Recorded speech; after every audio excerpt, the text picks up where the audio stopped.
Hello, friends. We have some feedback, so a little hiccup to start. Give us 1 second. Troubleshooting. All right, we are back. It's Masters Week. I feel like it's a tradition that's not like the other ones, right? Is that something like that? Super exciting. The big cat is back. He is playing, and you know what? I don't know if anyone has seen this, but there's an interview that goes around from Tiger's rookie season where he kind of says, he's a young kid, and he's like, if I'm playing to win. And they kind of laugh at him, and they're like, you're a lot too young man. And obviously, hindsight 2020, you watch back the interview now, it's like you laugh at the interviewer because it's like Tiger pretty much wins every tournament.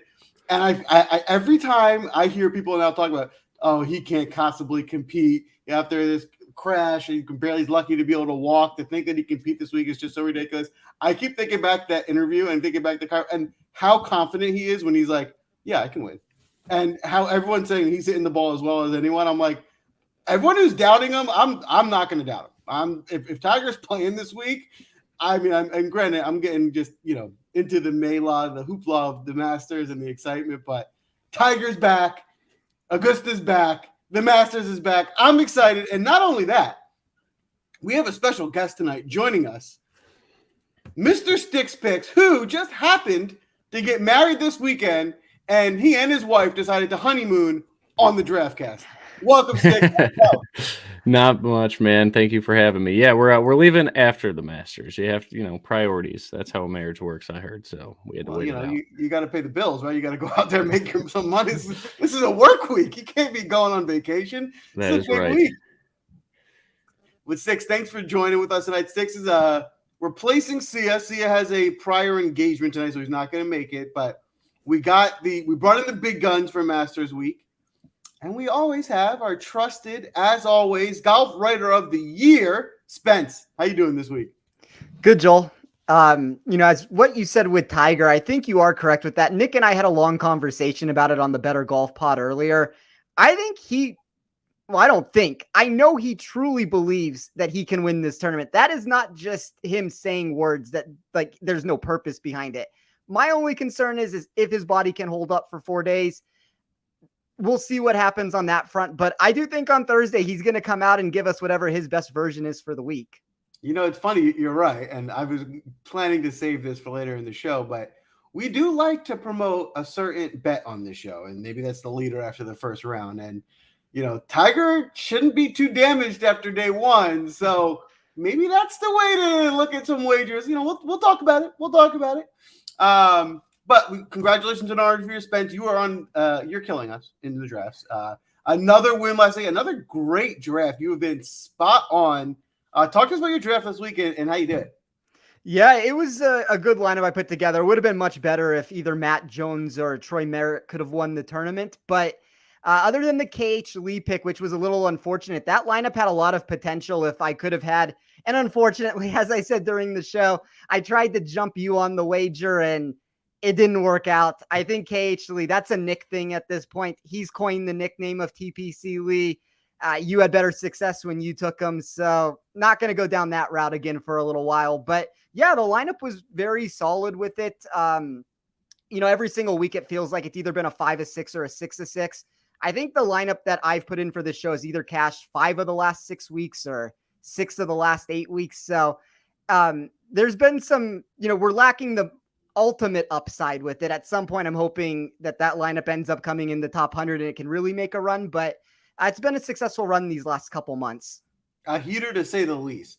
And not that I want to move quickly on from your very impressive run, but we're not going to waste any more time not talking about the Masters on Masters Week. So again, super excited. If there's ever a week where the course breakdown is important, it's this one, right? This is a unique test for the golfers this week. It's a unique test in that there's a certain type of golfer that really will struggle on this type of a course, and there's a certain type of guy that it will benefit. So without further ado, Spence, give us the course breakdown for this week. So the Masters is the most iconic event in golf and the only major championship that's played at the same stop yearly. I am sure there are a lot of people that don't follow golf year round, but still understand the value and importance of the green jacket. Augusta National is the venue that hosts this stop. It measures in at over 7,400 yards, par 72 bent grass greens that feature extreme undulation and speed. The fairways are 46 yards in width. That is longer than a typical tour stop, and likely is one of the reasons why length off the tee has been a critical proponent to pinpoint. Golfers are nearly twice as likely to three-putt when comparing Augusta to a typical track, and the slopes and uneven lies result in a 3.9% decrease in GIR percentage. I will save the majority of the breakdown that I do weekly for the Better Golf podcast. Nick knows better than anyone else that I can go for an hour when I get started. But to quickly summarize a few takes and what I weighed into my model, I started with weighted tee to green for 20%. That is a redistribution of my version of strokes gained off the tee, approach, and around the green. The off the tee portion looked heavily into distance. The approach numbers took a recalculated proximity total to mimic past historical trends. And the around the green portion just looked at undulation at the track. Fast bent grass greens for 10%. That was a combination of strokes gained total and strokes gained putting on that texture. Weighted par 4, 15%. I am rounding up or down in a lot of spots, but there are essentially 9 holes that stretch between 450 to 500 yards. That puts us in a similar proximity range over and over again, and I reconfigured some of those trends to come up with a new metric. Par 5 birdie or better, 20%. There are going to be the most accessible holes that we can find at the course. Each yield between a 33.4 to 43.2% birdie rate. Weighted scrambling, 15%. That's all the random outlier stats that I could find and threw them into one spot.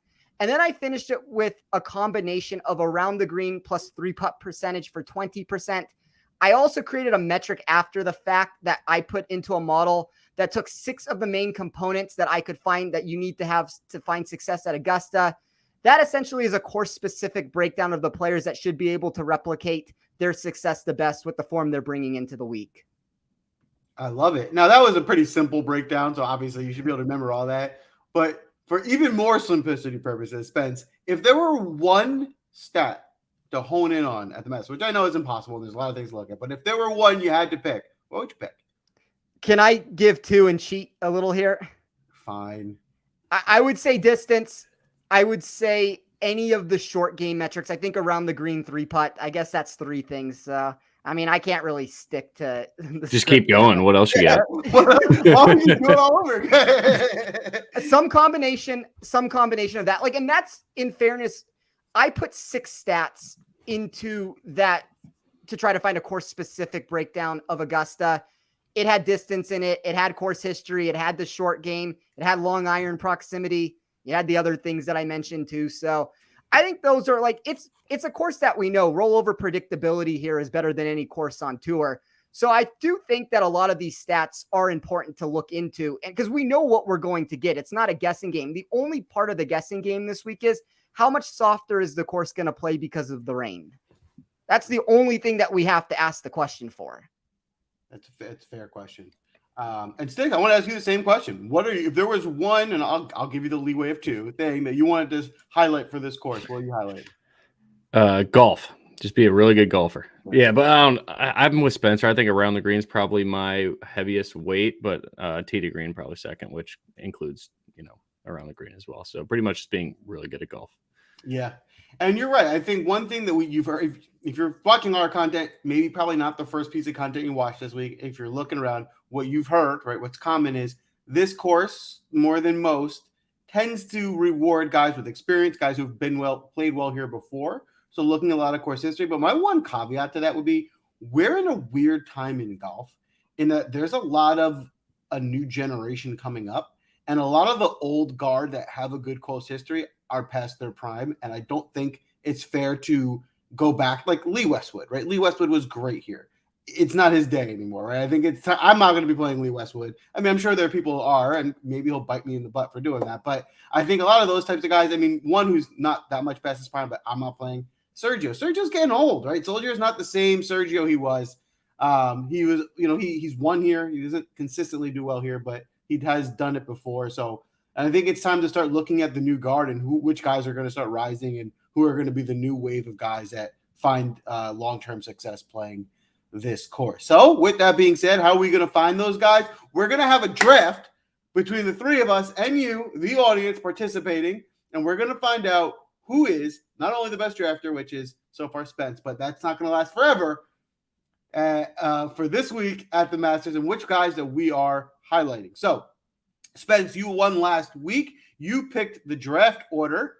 You gave yourself the first pick, and you've penciled in Jason Day, which is that's a contrarian play. Yeah, and very contrarian considering I don't think he's even there, but he might be there in the crowd, which anything can happen. Tiger withdraws, there's no replacements, but still he's still there, so it's something to think about. I'm going to be picking second. The audience, you're going to have the third pick, so get your nominations in. And then the most recently married man, Sticks picks, picking fourth on the turn. It looks like Spencer was not pleased with the fact that he got picked first and he decided to leave the draft, which is an unfortunate turn of events considering he has the first pick. But get him back in. While we wait for him to get back, I will just re-highlight the rules. So it's a snake draft. Nick, you're going to get 2 picks on the way back. You have to stay within a typical DraftKings lineup salary. You can pick whoever you want. So, as you've seen, if folks have watched our show before, it doesn't necessarily mean we take the highest price golfers first. A lot of times it's about finding value. So if you have a value golfer that you really like, you might take them early and then go fill out your roster with maybe the more higher budgeted or top tier guys, however you want to word it, as the draft pursues. So there is a lot of strategy involved in drafting, and it helps you guys, the listeners, kind of see who we're prioritizing in different ranges by, where we take them in our draft. Now, I am a strict draft commissioner. So if Spencer does not come back within the next, I don't know, maybe I'll give him 20 seconds, he is going to get skipped, and we're going to start the draft because I'm sure he will be back. I know his first pick, if that helps. Well, he did write in Jason Day, but I assume that won't actually be his first pick because that just doesn't seem like a good pick, and he's usually pretty good at this. So maybe it's Rory. I'm 100% sure that's all he talked about on Better Golf is Rory. There he is. He's back. I hope it's not, and I would love the drama that would ensue. It's gonna be Rory. It's gotta be. Sticks has claimed he knows who your pick is, and he was ready to pencil it in for you. You got back just in the nick of time. So, Spence, you're on the clock. Well, one of the ways to try to beat me is to pull my internet connection. Well, Nick would have been correct, and it would have been Jason Day. As you can tell on the sheet right now, Jason Day is the honorary mention that I am penciling in right now for that spot until I make this selection. But this will ruin some of the theatrics of where I was going to go with this. But there's a golfer in this field. He has never won a tournament at less than 12 under par. As I alluded to, I think these conditions are going to be softer because of the rain.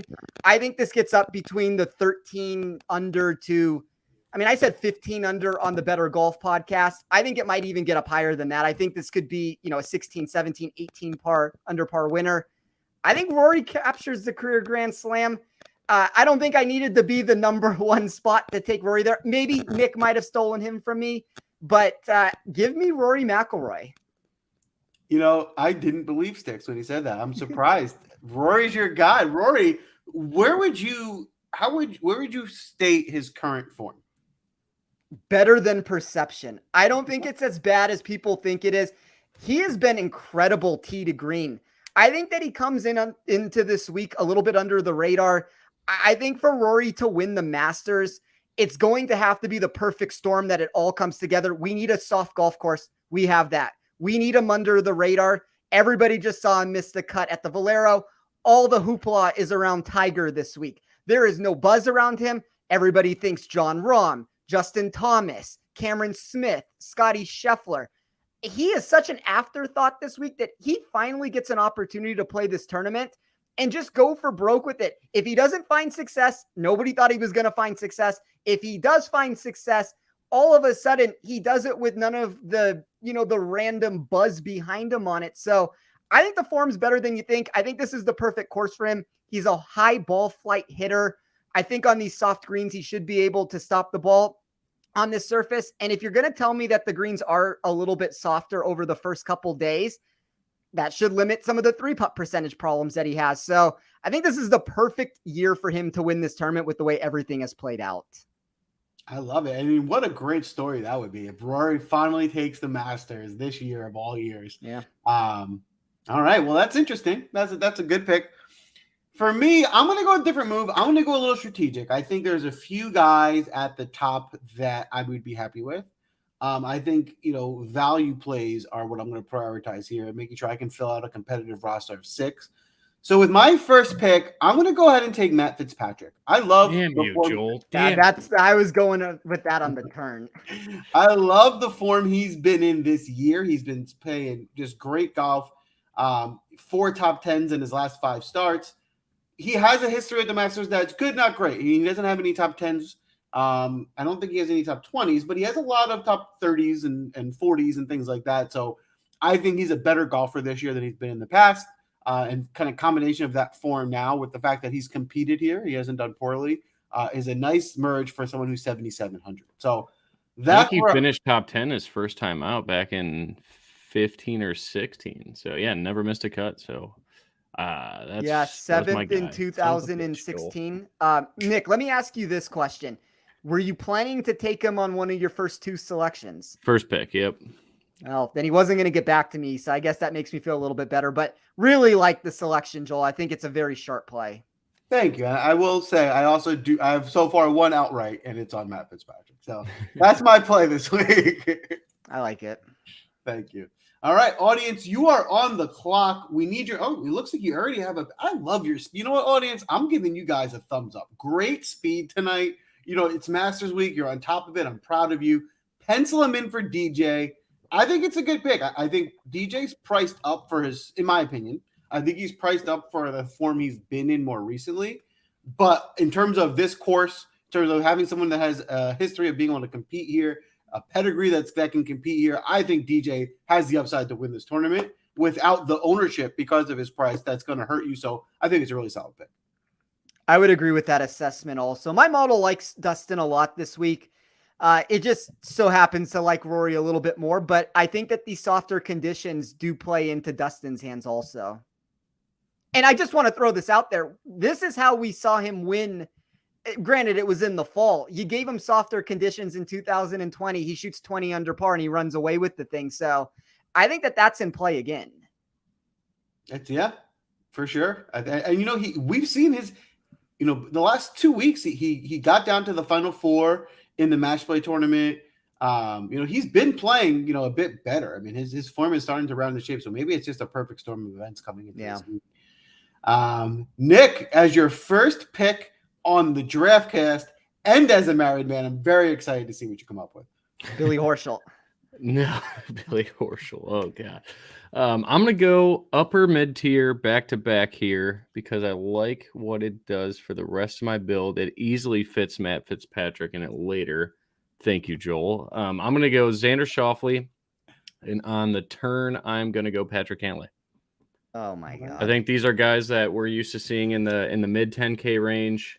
Ownership's not going to be crazy high this week at all, and they have tons of win equity. Both have very good history here. I know Cantlay's kind of, I'll wait to hear your guys' opinion on Cantlay, but the upside I think is second to very few, especially in the 9K range. But I don't know. His game's been a little off the last couple of weeks, but I will always trust Patrick Cantlay, and then Xander Schauffele is my boy that never pays off for me. But I just like that back-to-back mid-upper tier win equity that I get with both those players. I like that strategy this week in that, it's not like super balanced. There's still pretty high tiered guys, but you're going to still get a pretty rounded out roster with staying in the high 7s, low 8s to finish off by going there and not dipping up into the 10K range. So I like the way you're doing it. I think both guys have a lot of upside, which is obviously what you're looking for in a GPP tournament. So I think it's a good strategy. Yeah, and there's a couple guys I love in the 6K range that kind of will raise that average salary remaining too. So that's kind of the builds that I'm looking for is one punt guy that I could trust and maybe 2. I don't know. We'll see what we do in this draft. It's a very unfortunate turn of events for me. Wanted Matthew Fitzpatrick. I wanted one of Xander or Patrick Cantlay. I figured I could get one of them. None of them made it back to me, so it's going to be a little difficult spot I'm in right now. It seems like the audience has a easy pick here. They love this guy. I do. I'm a little confused because you guys are nominating early, but I'm okay with that. I like the speed. It looks like it's Koepka. We're going to Brooks is the pick. It's just overwhelming amount of nominations. I told Jason I'd do a beer per round too, so you guys got to slow it down. You got to start chugging. Again, the audience, I think this is a great start. You will have to kind of come together and make sure you can round out this team with some of those, more budget guys. But at the top, I think those are two guys with really high upside at this course. Yeah.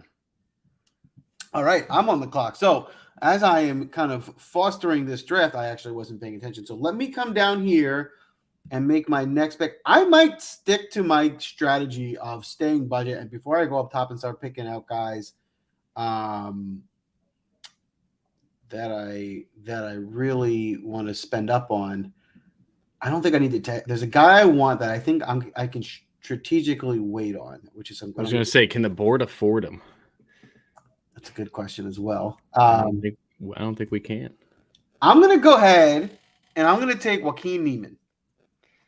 It's a similar thought process as Matt Fitzpatrick. This is a guy who I think has much upside as a lot of the 9K range. You guys are just killing Spencer. I mean, it's been every pick today. There has not been one pick and Nick knows who I like this week. I'm going to let you finish, so I don't want to cut you off here, but Joaquin Niemann's one of my outrights this week. I think he has a chance to win this tournament, and I'll let you talk about him a little bit more. I think you're right. I think that's what Joaquin Niemann is. He's, not as safe as some of the top tier guys. Like, there is that potential that he gets you at 35th place, whatever it is. But he does have the upside, right? When Joaquin Niemann puts together a week, he can, win this tournament, like you said. And the thing with the Masters is, unlike other courses where guys can get hot, I just don't think there's a lot of guys, below 7,500 that can win, right? And I think, there's maybe 15 to 20 guys that really have a shot to compete here. So to be able to get, you want to fill out your roster with a lot of guys who have that high top 10 upside. So that's what I'm trying to do here is I'm trying to fill up as much of those as I can in the more budget ranges before I go up top and find some guys that we know are more likely to be able to be in that range. Yeah, that makes sense. All right. I guess I will move us along with two picks. Unfortunately, I don't have one pick right now. So give me a second to try to figure out where I want to go with this. Take your time while you're thinking. Nick, let me ask you, and we're not going to give away your picks because, obviously we still have a lot of draft to do, but how many guys, because you mentioned the 6K range, how many guys down there would you say you have in your player pool? This week, I will give you the exact number. I just built all my lineups. It is 34. How many guys in the 6K range do you have in your player pool? 6K range. Sorry, I don't know if I heard that. 9, but in my build rule, no two can be together. So one minimum or one maximum per lineup. There's 9 guys. I like 3 of them for whatever it's worth, but I needed the last one. I'm not going to draft him. I doubt anyone will. I had to squeeze in Mack Hughes, and I hate it, but I needed to. Spencer will know the guy I'm talking about, but I ended up with 20% of a guy that's going to be 0%. I'm just I can't do that. So I cut him to 12, and I had to add a little bit of Mack Hughes, and I do not like Mack Hughes at all. But yeah, it's 9 guys. But if you guys use optimizers or anything like that, I always like to make a rule. I call it the trash bin. I don't know if this helps anybody, but the trash bin is a rule I have. I put the guys in there that I think have severe miscut equity. And I have a rule that I could only play one of those guys per lineup. So I do not want 2 of the trash bin together. I don't know if that helps anybody, but it seemed to help me over the past couple of years, so I stick with it. Yeah, I think that, and I like Mackenzie Hughes. I know I talked about it a little bit on Better Golf Pod. Not going to be playing a ton of him, but I do think that you can put him into lineups. Maybe the softer conditions end up hurting him a little bit, but there is upside too. Relative upside to be had for him. If he came in the top 20 or 30, I don't think it would be a shock. Yeah, the putter can get hot. That's the only reason I put him in. Is okay, if he could find the green a little bit, the putter can get hot. Just make the cut at that price is all you need. Yeah. All right, guys. I will make a selection right now, and this is not what I was planning to do at all with this. With my first pick, I don't know where you were planning to go, Joel. I could be going up top and getting a player that you might have wanted.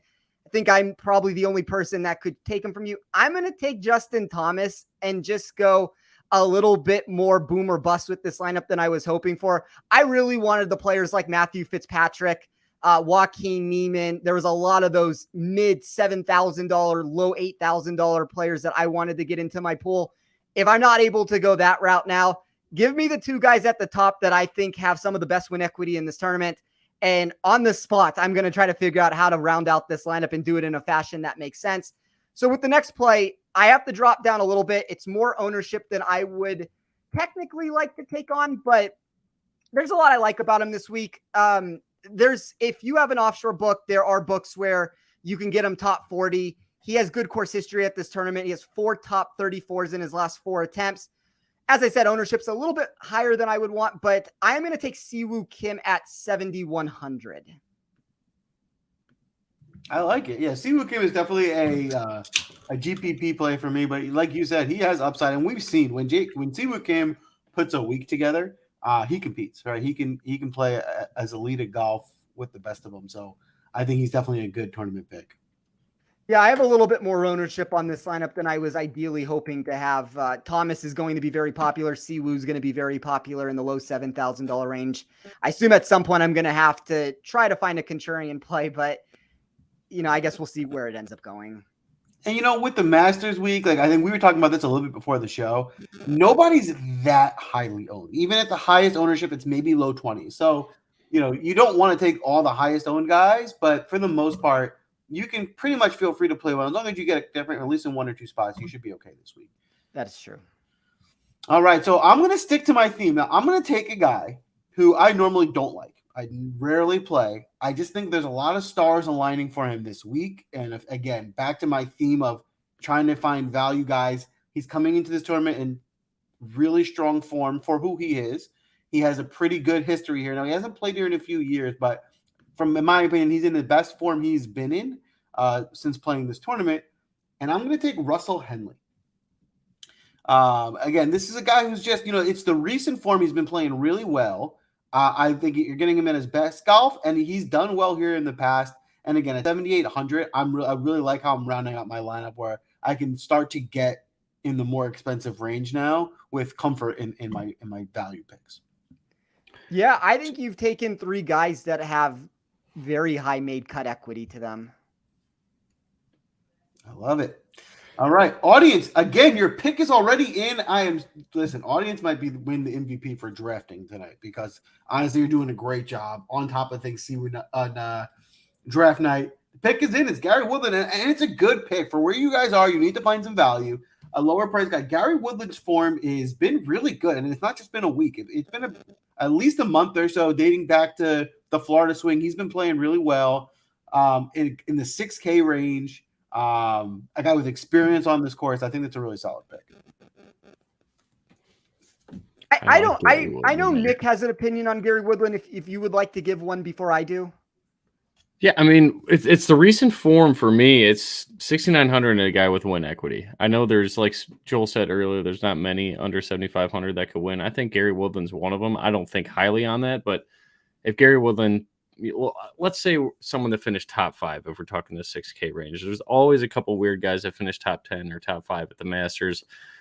Gary Woodland would not surprise me at all. I like his game. He's long off the tee. The approach is getting much better. He's making putts. I think it's a really good course fit for him. He's probably going to be insanely popular at that price because he's got the name equity of Gary Woodland, but I don't know. I like the pick. He was on my list to take second on my next pick. So I need to readjust.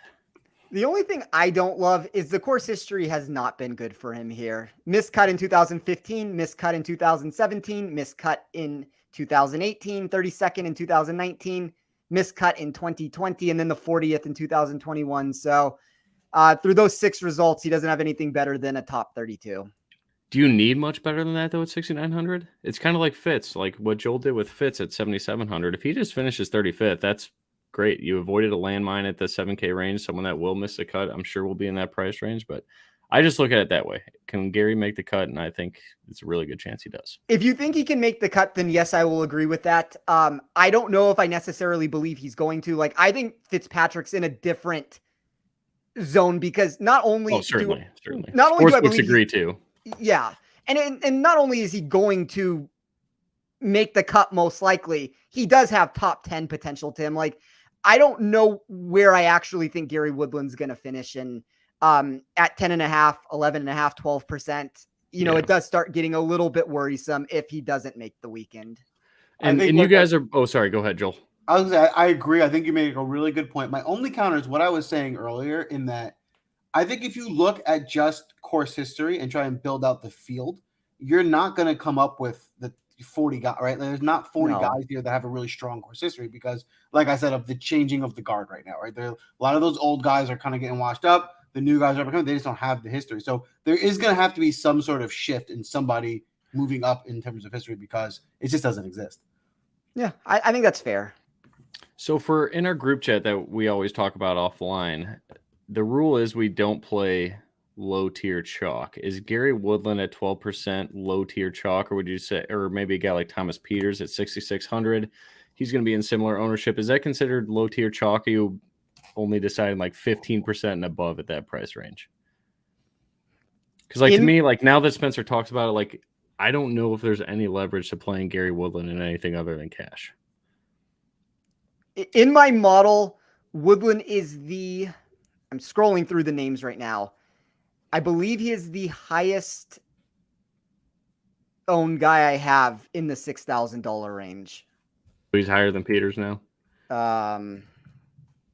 According to my numbers, yes.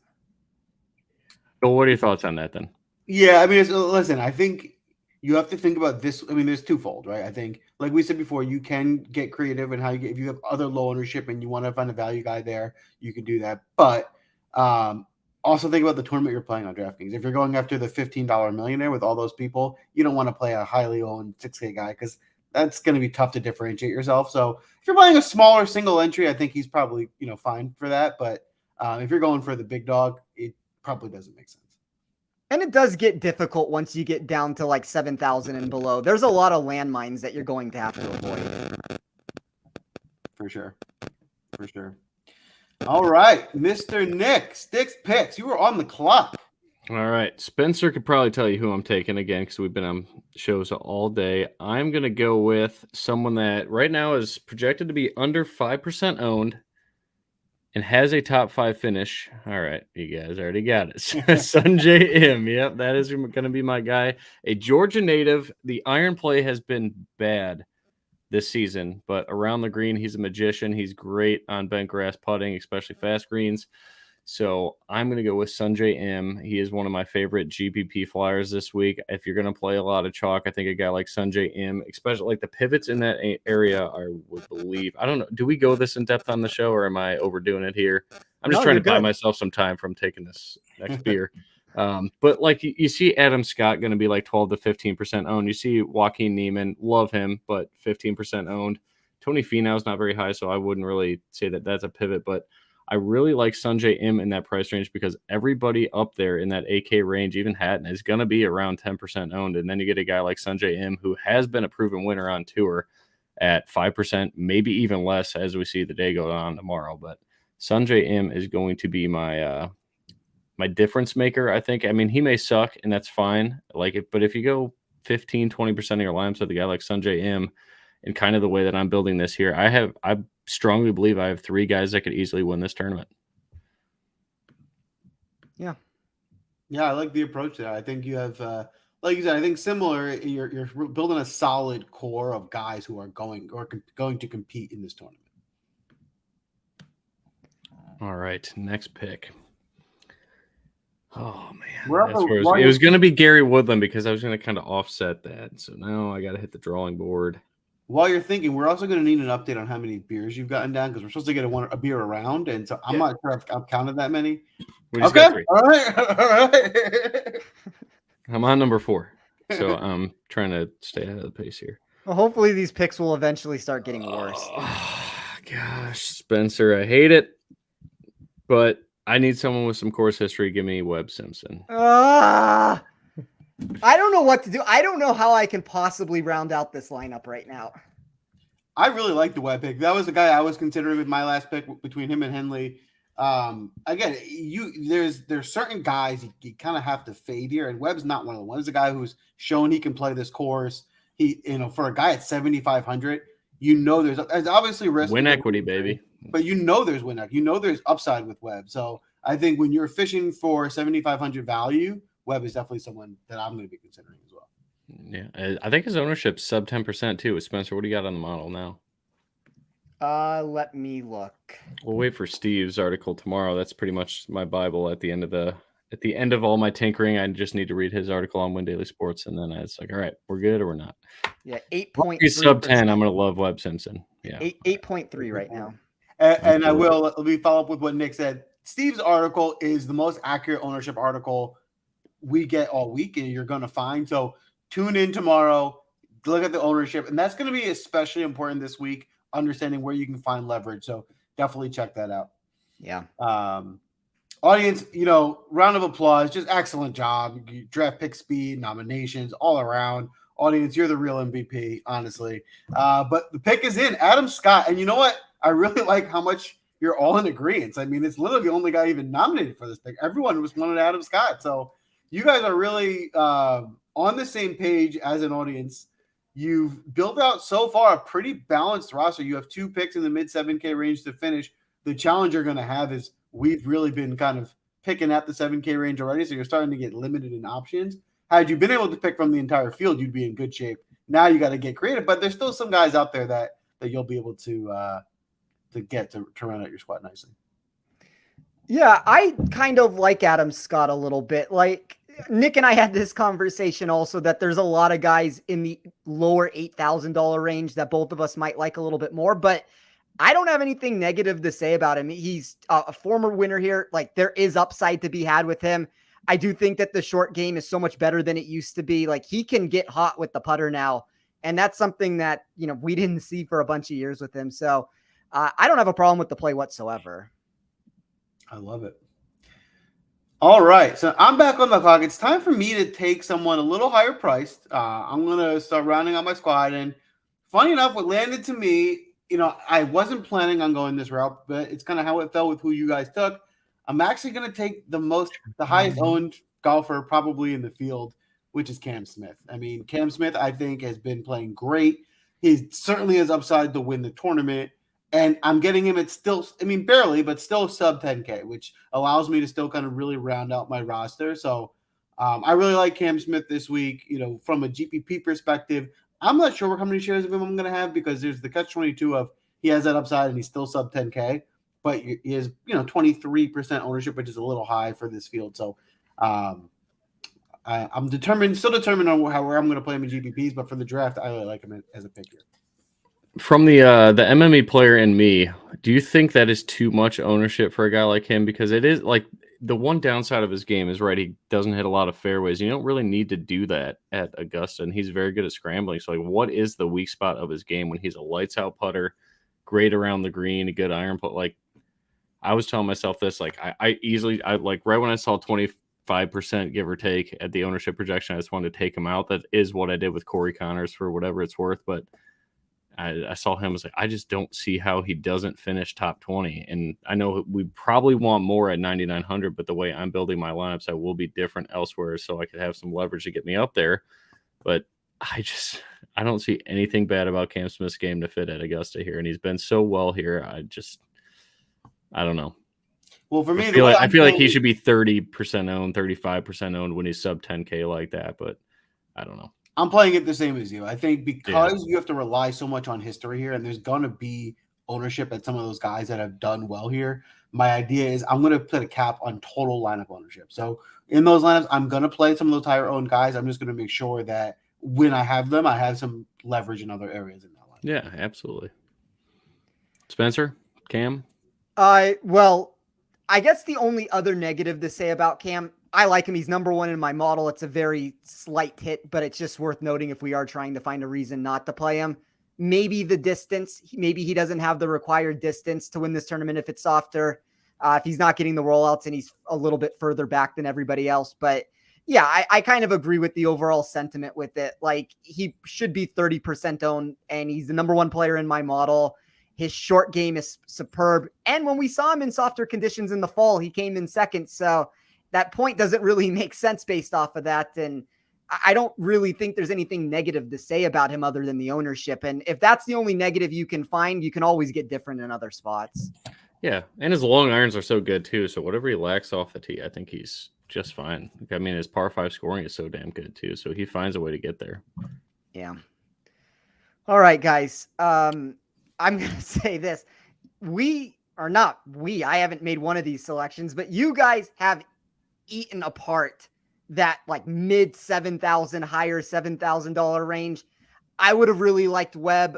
I mean, there's a bunch of players I would have liked. I probably can't afford one of them. I would have liked Fitzpatrick. I would have liked Henley. I'm going to do something that I didn't plan on doing here, and I'm going to leave myself in a precarious position at the very bottom. If you look at how much money I have left, this might not be the route that you would initially think I'm going to go, but I'm going to take two $8,000 golfers, and it should leave me in the mid $6,000 range to close it. So the first player I will take is Terrell Hatton at $8,000. Look, the course history has been volatile, but it's kind of to the point that what Joel said, he finally showed some life at this tournament last year, coming 18th place. He's fourth in my model when looking at his current form. The 9th at the match play, the 21st at the Valspar, 2 top 13s at the API and the Players. I think that the form is really good for him right now. I think the ownership at 11% is perfectly fine. And the same thing with the other player that's going to be 11% owned. And maybe the form isn't quite where I want it to be, but he showed some life at the Valero. He showed a little bit of life in his round 3 match against Xander. I'm going to take Tony Finau based off of the course history we've seen from him. 3 top 10s in 4 career attempts. We know he has the length. He's going to have to clean up the around the green game. That has been troublesome week after week. It's not the spot where you want to run into a problem there. But if it is softer over the first 2 days, let's get through into the weekend, and then let's go from there. So that's going to kind of only give me a few options to play with at the bottom, but it's hard. It's only a 90-person tournament. And like, that's something that's worth noting. When we have 4 of us drafting here, it's going to quickly eat up a lot of these players. You're right. Yeah. Especially here, right? Because I think someone in the chat made a really good comment in that essentially it's, 70 golfers, right? Maybe less. So exactly, the ownership's going to be higher. You're going to have to kind of, especially with this draft, you're going to have to make some of these tough decisions right now. Spencer's going to draft Patrick Harrington. I know it. All right. So I'm back. I'm going to take a guy who I feel like is super underpriced this week. Now, it's a very risky pick because I don't know how healthy he is. No, not the big cat. No. But he withdrew. He had a great showing at the Players. Then he got hurt at the match play. Paul Casey, can certainly, if he's healthy, he can top 10 here. Definitely. The concern is he healthy, right? He could barely swing at the match play, which was 2 weeks ago. He says he's healthy. That's where I'm taking my pick. I'm taking his word for it. He says he feels good. So I think he's here. He's playing. He says he's feel good.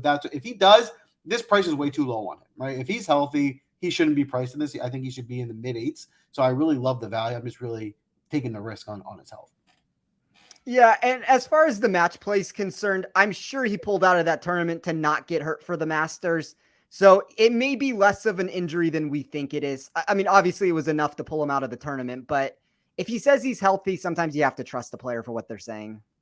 Yeah, and that's where I am here. I'm just going to take him at his word and hope. So, audience, you're on the clock. We're going to get your nominations in now. We already got one, but we do have a few comments. So I want to just kind of go through some of the comments here and answer some of the questions. I did see a question for me. What's the total ownership you want to go over? That's a good question. Probably 100%. So I want, you don't want, I mean, that's still pretty high. I think you could probably go lower, 80 or 90.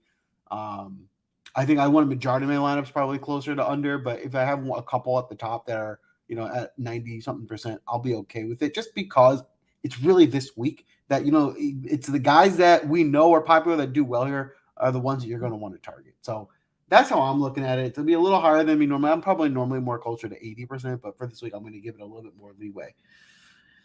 All right, audience, who do we have here?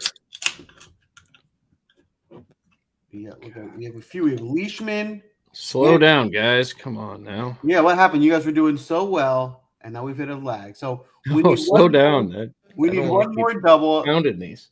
Sticks, now that he's married, can't keep up, right? He's got to slow What do you mean? down. We used to be able to drink with the best of them. We get it, Sticks. It's okay. This is not the new guard. I am still the course history owner. Ooh, an interesting one. Robert Mack, who is known to like playing here. You know, I don't know about his upside. I don't love his upside, but I do think he's someone who's a value pick that can compete.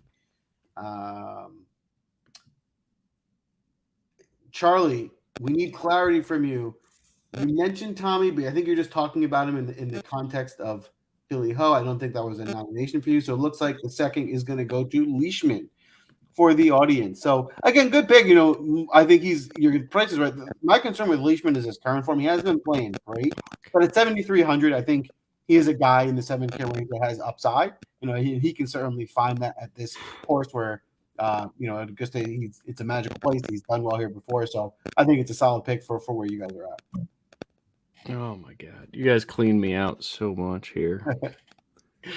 All right. Sticks, you are on the clock with your final two picks. Can I ask for advice? You want to ask the audience? Yeah. Okay. I do want to ask. Yeah. Let's get the fair. audience involved here. All right. So my options here, what I really wanted to do is go Harold Varner. And then I wanted somebody like Joaquin Niemann, Tony Finau, or Terrell Hatton, and they're all gone. So, and Henley would be my next guy, and then Fitzpatrick would be my next guy. I do like Fleetwood a lot, so I'm interested in Fleetwood, but I could go up market a little bit here. This will be audience's choice. It's going to be a combo. So my model loves Sam Burns. I know it's a first-time starter. We know how they do. You know, they don't win, but I don't need him to win. Actually, I do. I think if I put Sam Burns on here, I have 5 guys on my lineup that have win equity, and no one is in better form in the PGA right now than Sam Burns. But if I do that, I have to play Old Man Kitchen Sink or Lucas Herbert would be the only other two. So Herbert would be my choice. So it's Herbert and Sam Burns, or Tommy Fleetwood and Harold Varner, and I'm leaving a lot on the table. This board, I mean, I know we keep reiterating the same exact sentiments over and over again. This board got so thin so quickly. I think I like the burn. Like, I'm okay with Herbert. When I was talking about like player profiles, most of the time, like you go look at all the stats, you guys got your own time and research, but it's like a well-rounded golfer with distance wins this tournament all the time. But when Bubba did it, it was just he made the course so short, and he was so good with his iron play, and he made putts. That was it. He wasn't really good around the green or anything like that. And I feel like Herbert can shorten this course a little bit again, especially if it rains. So I did look at Lowry, but I can't afford Lowry. Then I'm going down to 6,300, and I won't do that. So it's got to be. I think I want to go Burns, and I guess I'll go a 1% on Lucas Herbert. And then that's kind of my very contrarian plays is Sanjay and Herbert. And then I have guys I could win. And I think that's my move. Can I throw one thing out there? You could throw 5 things out there if you want. So what about Cam Davis? So I can't afford him if I play Sam Burns. Not if you play Sam. The only guy I want left in this field that hasn't been taken. I'm not going to. Can I cuss on here or no? I was going to say, just, fuck it. Give me Tiger, and then I can play, but I don't know. If you take Tiger, you're the man of the people. All right, people. We can go Tiger and Cam Davis, or we're going Sam Burns and Lucas Herbert. And you have 15 seconds. I'll try to get a lot of this beer done in that time. Tiger, Cam Davis, or Sam Burns, Lucas Herbert. I'm going to be honest with you. If you take Tiger, I'm going to be upset. You got enough money for him. Yeah. I'm going to, that would not Tiger and Davis, they've spoken. Let's go. Do it. Oh, man. I was like 100% sure no one was going to take him. I was saving him for my last pick. I had a whole thing planned for it, and now I'm just crushed. Well, so Cam Davis is Similar to Lucas Herbert, he's not obviously nearly as good a form, but I don't know. He's going to be 0% owned. I talked about him a lot on the Better Golf Pod, so if you want to tune in there and get a little more input, he's certainly a guy that should miss this cut, but he tears up par fives. He's terrible around the green, but he is good on fast bent grass, so I don't know. If he could just make birdies on par fives and he struggles on par fours and par threes a little bit, I think he could find, his way to even -1, -2, make the cut. That's all I need to do, Cam. Make the cut, buddy. And then I hate the Tiger pick so much, but you can there still change it if you want. I don't have any money left. Well, you could go back both of them if you want. No, do it. Okay. It was going to be Sam Burns and Herbert would be my choice, but the audience has spoken, so let's do it. Unless, Joel, do you really want Tiger that bad? Then I would. I don't want to fugazi the draft. It's your pick. I did want him. I'm upset about it, but all right, give me Burns and Herbert. I'm doing it. I'm a cop out there. All right. I'm not going to complain, but I wasn't going to make you do that. I tried so hard to get you off of Herbert. I tried so hard to make it work. Yeah, I do not like it at all, but I like the other 5. Wow. Audience coming back with a vengeance on their last pick. Can they afford? They can afford Connors, right? He's 6,700. Yeah, to the T. Yes. All right. That's a good pick. I mean, that's a great way to round out the class. Listen, I think so far, I think that we have 2 solid squads in, and like Spence said, I think it's drafting 6 teams is tough, and it's kind of a thin field. But I think so far I like the looks of both of these squads that are already in. I think the audience, Nick, you did a really good job. I got Lucas Herbert. I like the audiences a little bit more. I think they have 6 guys that could win this tournament. That's something that when I'm building my lineup, I want that win equity across the board. Lucas Herbert just scares me on that one a lot. But hey, he can make the course short. We want bombers. Go ahead, buddy. Yeah, what I was gonna say is I think what's fair is, again, like you said, you take one guy that you're kind of taking a shot on. And that's what you do in GPPs. That guy hits, you're in a really good position. And it's important. You got to be consistent, right? This is not the tournament to start taking a lot of shots. You take one, it could hit. The audience, you guys were very safe lineup. I really like your lineup more in a smaller tournament or cash. But either way, I mean, it's the Masters. So I think, this lineup can definitely compete. That's 6 guys that are competing in this tournament for sure. I was going to say, you moved Dustin Johnson to JT, and you have pretty much the optimal cash lineup probably for the audience there. Yeah, for sure. All right. So yeah, I mean, you guys already know my pick. I'm taking Tiger. I wanted Tiger. I was planning to take Tiger as my last pick for a while. I believe it. Listen, at the end of the day, this is the greatest golfer of all time, right? That's almost undebatable. Obviously he's coming off a severe injury, which is, it was questionable if he'd be able to play or walk, but I'm buying this, right? I mean, if you watched him talk today, and I know it's Tiger, that's how he always sounds. He sounded pretty confident in his golf swing, right? I mean, can he walk for 4 days is the question mark.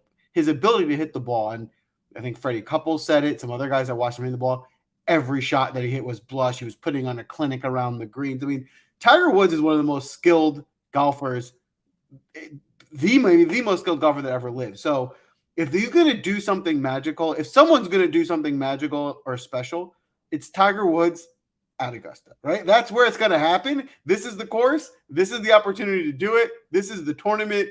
And the eyesight that I'm not there, but eyesight, what I'm hearing from people that are there, he looks great, right? Like he's hitting the ball flush. I'm excited for him. I mean, is he going to wear down walking this course for 4 days? Probably. There are other concerns about that, definitely. But we also saw Tiger Woods win a tournament on one knee, right? And that, that happened. And that was one of the more impressive things I've ever seen. So we know he can battle through adversity and compete. So I love Tiger. I'm probably overly excited for him, but I'm going to take him with my last pick to round out the squad. You got to have fun with it with Tiger, too. If he competes, then all of a sudden you have a fun weekend on your hands. Exactly. I don't know. Nick, do you want to say anything to the Tiger Woods thing? He doesn't grade out very well for me at all. But yeah, like Joel said, like, how can you ever doubt this guy? He's Tom Brady of golf. He's arguably a better athlete than Tom Brady, I guess, for his sport. But it scares me. I wish he was priced at like 7,700 or below. I was like, then I'll take 10, 15% of them. But 8,500, there's just so many other guys I would rather choose than him, and it breaks my heart to say that. But I think the gambler in me is like, okay, if I have $0 invested in Tiger Woods, DFS betting, everything, if he wins, I think I'd still be happy. So if I get cleaned out and then he wins on Sunday, it's like, hey, we had a good week, Tiger won. But now I have a joint bank account, so I don't know if that's how this works anymore. So I don't know. I don't know. I have no faith in him, I think. 0. Yeah, I don't see how he can like if he was just saying like weeks ago he started walking the beach every single day to get in shape, like that's still not Augusta. That's still not golfing 4 days in a row. That's still not playing, 7,400 yards or whatever it's going to actually play out to. So like you said, the old guard, I don't want to Tiger is part of the old guard, but these guys are so much better than the golfers that Tiger was beating up 15 years ago. Like across the board, you got guys like Sam Burns that was probably the second best player in the world if he was playing right now 15 years ago. So I look at it that way. These guys, every single player that we think has win equity in this field grew up mimicking their game off of Tiger, working as hard as Tiger. So I don't know. I just don't think he walks into this field and beats 30 of the most skilled golfers in the world. That's my take, but I would love it if he wins. Financially, it'll probably be a bad weekend for me.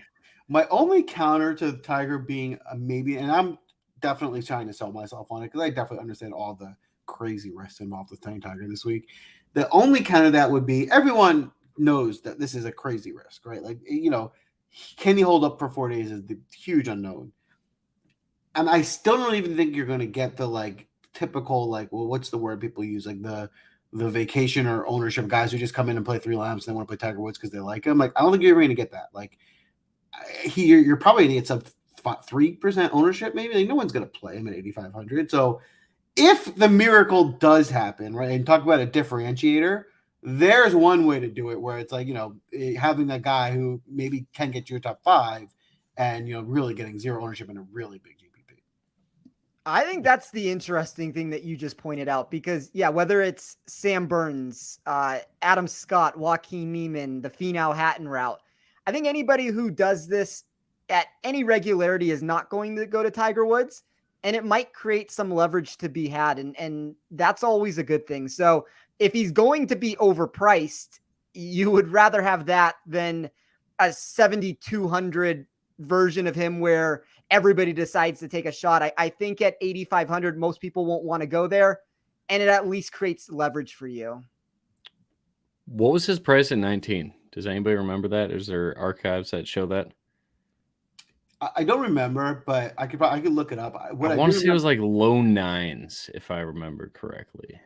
While Spence, if you're picking, I think I can find it. So I can. If you can't find it, I'll try to find a past model of mine to. I was going to say, if anything, Spencer's library on his computer is going to have it. Actually. Oh wait, no, it doesn't say the price here. I was going to say 9,200 is my guess, and obviously that was a lot less of a physical ailment back then. But why doesn't it say the price? I'll make a pick really fast, just as you guys are looking that up, but. I wish I had $100 more. I would have liked Harold Varner. I would have liked Thomas Peters. I'm not going to be able to go those 2 routes. Take my boy. He's on the table. Like, so there's only here. I'll run through the players that are a value for me. It would be Cam Davis. It would be Ryan Palmer. It would have been Lucas Herbert. He would have been the biggest value. Can't take him now. Stuart Sink, Mackenzie Hughes. I mean, technically Danny Willett, but that's starting to get way on the wrong side of things. Fred Couples. I don't know if he's going to make the cut. Bernard Langer seems to make this cut. The he German has a couple. Hammer. He has a 29th in 2020, 38th in 2018, 24th in 2016. I don't want to go that route. I do kind of like him as a golfer, though. I think that, the way that he has been able to just keep performing on his tour is incredible. He's the Tiger Woods of that tour, but I'm going to go a route that I never envisioned when I started this show. And I guess at least it doesn't make me a liar for what I said a second ago when I told Nick about this guy. Give me Mackenzie Hughes at 6,300. I don't know exactly what the upside is. I mean, there's a lot of things on my model that's not going to like with him. He came 40th here last year. I don't know. I mean, like, it's slim pickings. Like, I'm going to have to make a decision, and it's either him or probably Cam Davis were the two most logical choices. I just think with Mackenzie Hughes, I have a better chance of making the cut. I think Cam Davis is going to be very volatile this week, which isn't a bad thing. I don't think that that's necessarily a negative with it. I just think Mackenzie Hughes is more likely to get through the cut. And if that happens, Rory, Thomas, Hatton, I think I have three guys that can win there. And then I do think with Siwoo Kim and Finau, I have top 10 or 20 potentials there. Yeah, I think for this field, we came up with some very competitive lineups. This looks like a really good draft. Audience, please chime in. Before you do, hit the like button, give us a follow, subscribe, goes a long way. Let us know who won the draft. Who's your favorite team? I think the audience has the safest team. They got a really good looking team in terms of upside. Ooh, I think everyone's team's got a lot of upside here. I like all the teams here. We got a Tiger price update too in the comments there. We do 10-5. I would have never guessed it was 10-5. Holy shit! What I was gonna say when we started looking that up I remember back then, even still, everyone still loved Tiger so much, and he was so healthy that like he was just inflated. Even in betting markets, everything he was still Tiger, and so everything was inflated, right? And he would still always be the highest priced guy in the numbers, and he'd be over-owned just because he was Tiger Woods. So at least we're not getting that anymore, right? So that was a little bit different. But it's going to be an exciting week. I mean, the coverage, this is the Super Bowl of golf. If you're watching the show, you know that already. It's the most exciting week in golf. Get your lineups out there. Get your bets out there. You're going to have a lot of fun following the golfers this week, the coverage.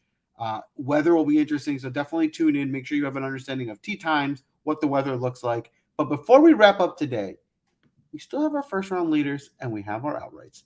And we're going to hit you with those. We're going to start in the first-round leader market. Spence, do you want to kick us off? We don't have Sia, who has been on an absolute tear with the first-round leaders, which is just like shockingly amazing.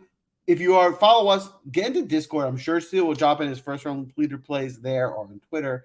But for tonight, Spence, who are you looking at in the first-round leader market? I'm boycotting the first-round leader market with Sia not being here. Can I use my time for something else very quickly? Of course. So I was able, I know that it was written into the chat that Tiger Woods was 10,500, but just to throw it out there, number one golfer was Rory Mcilroy at 11.6, Dustin Johnson 11.3, Nick's boy Justin Rose 10,800, Tiger Woods was 10,500, and then the guy who probably should have won the tournament, Jason Day 9,100. So just interesting prices to throw out there. And Tiger Woods that week was number 6 in my model. We got another comment here from Ivan. He was 14-1 to win that week. Yes, he was 14. He was the that's insane. So Rory was 6-1, Dustin was 10-1, Rose was 12-1, and then Tiger and Rahm were both 14-1. The one I'm most surprised about is Rose. I felt like Rose Rose was still an elite golfer in 2019. His course history entering that week. So in 2018, he had come in 12th, 2017, 2nd, 2016, 10th, 2015, 2nd, and 2014, 14th. Yeah, I mean, I guess there was a lot to like about him. I don't know about at a 12-1 number, but yeah, the course history was great. Wow. And the current form entering the week, he had won. I don't know what tournament it was. I did my model a little differently back then, but he had won a tournament 3 weeks prior to that. And he also had come in the top 10 3 other times. So yeah, he was coming in pretty good form then. Yeah, that makes sense. All right. I love it. Nick, how about you? You got anyone in the first round leader market? I'm not worthy, no. First, I don't know if I've ever hit a first round leader. Ever. We can't disrespect the first round leader market. And Sia wins every time. Like, wow, I don't even. And it's fair. Sia does win every time, which kind of makes us feel like we're almost cheating on Sia by even making plays. And he's the winner. We're going to count these half-ass picks that aren't going to win. So I'm just going to give one, right? And I pretty much told you who it is already. Listen, if you're going to play, I can't help my excitement for Tiger being back. I just can't help it. I feel like we're going to get something special if he can't compete for 4 days, which is a very, very likely possibility that he can't compete for 4 days.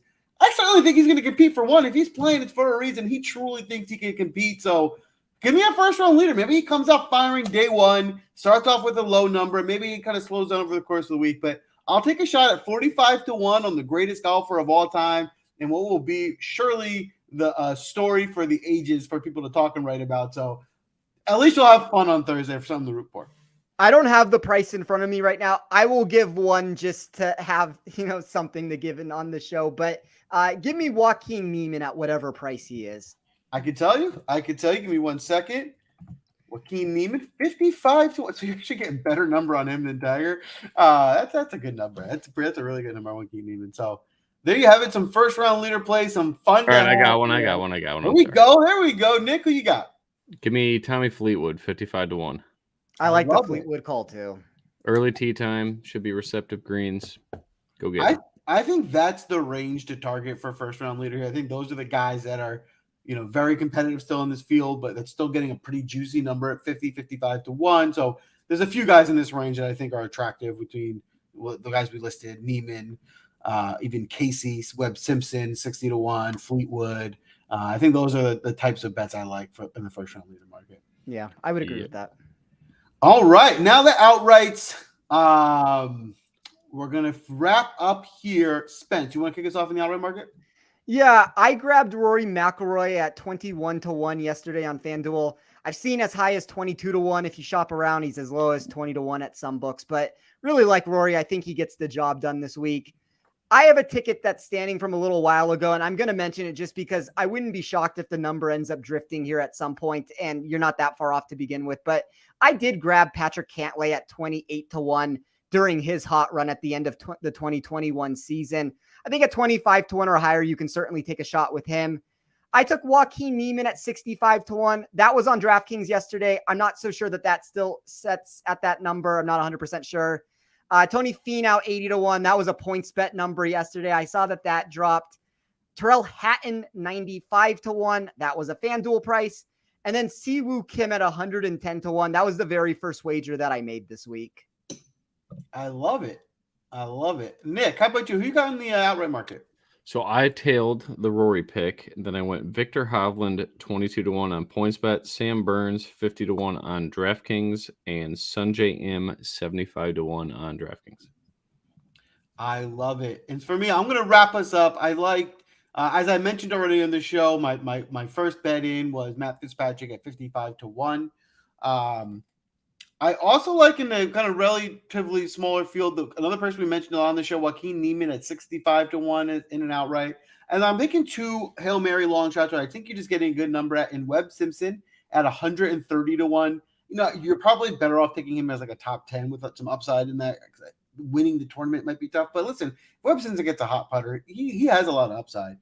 And my real Hail Mary, small bet, but one that, I think he lives in the area. He could be interesting this week was Luke List.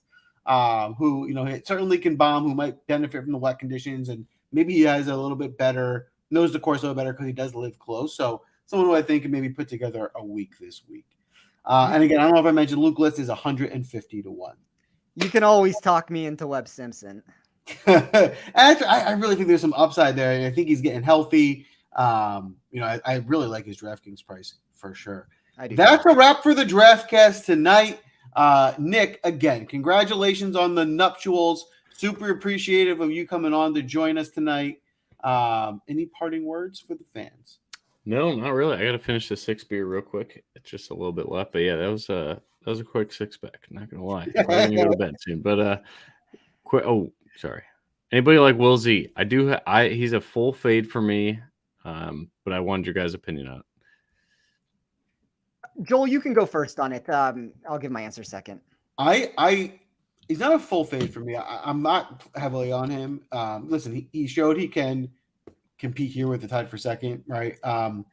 The one reason why, there's something I like about him or I can't fully fade him is because his price to upside is so good. Like you can build some unique lineups in his kind of price range with him is that price and with him upside. So I like him from that perspective. I don't love him on this course. So I'm not going to be overweight to him, but I'll have a little bit of it. Yeah, I said this on the Better Golf podcast. The two of the 6 or 7, I don't want to say most mispriced players. I guess it would be guys that their upside is not quite what their price tag is. Would have been Corey Connors and Will Zalatoris. When you add the ownership to it, I don't know that they're full fades for me, but I'm definitely lower than the market on those two players for that reason. Yeah, I have a similar sentiment with him there. All right. Well, that's a wrap for Masters Week. Again, it's the most fun golf week of the year. So get in there, get your lineups in, follow along, have fun with it. Get in Discord. We'll be talking about it. Get on Twitter. We'll be putting more bets and picks out. So, the conversation's ongoing. Good luck this week. It's a tradition unlike any other sports.